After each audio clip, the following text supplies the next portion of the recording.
I'm going to be making some sawdust here in about 3 or 4 minutes, John. Bragging does not come naturally to Joe Salyers. Just about ready. There ain't nothing to it. But what he's able to create using a log, It's cedar, it's red cedar. and a chainsaw You just whittle away on it and take some of the stuff away you don't want. impresses enough people And it takes artistry to do that. that Taste of Kentucky in Middletown will sell dozens of them this year. It's the kind of thing you'd want to buy for someone and tell the story. They're a very popular item, both locally and around the country. As shoppers rush home with their presents, Joe's Kentucky hardwood Christmas trees stand out, both for the artistry and the artist who started his craft late in life. You never get too old. You know, I didn't even start doing this till I was up very near 60 years old.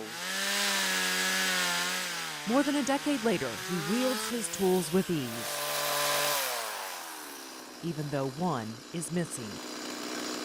Joe lost his left hand in 1968 Many, many years ago.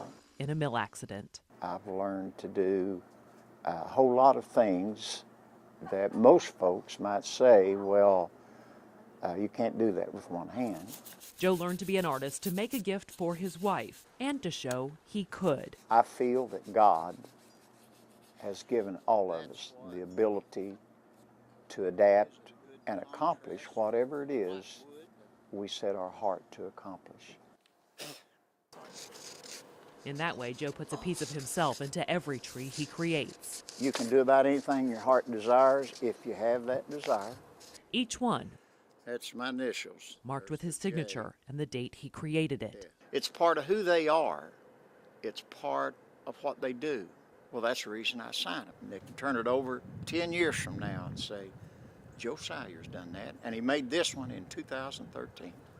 Joe knows his trees will outlast his career. There'll come a day I'll say, nah, I'm not going to do that anymore. Just don't expect that day to come anytime soon.